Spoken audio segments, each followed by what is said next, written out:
নমস্কার, আমি মীনাক্ষী। দিনের শেষের গুরুত্বপূর্ণ খবর নিয়ে হাজির।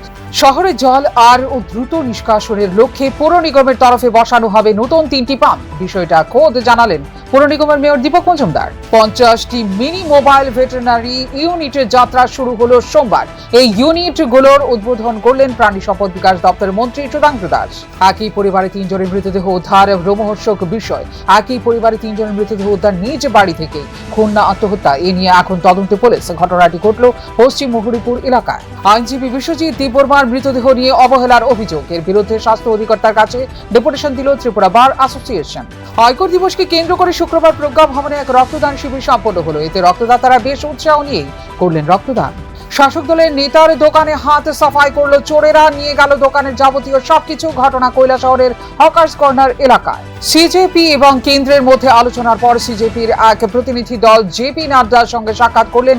এবার হয়তো ছাত্রদের ডিমান্ড খুব শীঘ্রই মানতে চলেছে কেন্দ্রীয় সরকার। এসজেসির তরফে এবারও দেওয়া হবে রাজ্যের বাছাই করা খেলোয়াড় ও ক্রীড়াবিদদের সম্মান। এর লক্ষ্যে প্রস্তুতি চূড়ান্ত আয়োজকদের। শহরের অন্যতম ব্যস্ততম এলাকা সূর্য চৌমুহনী থেকে 3 জন দাগি চোরকে পাকড়াও করল পূর্ব থানার পুলিশ। বর্তমানে তারা জেল হেফাজতে রয়েছে।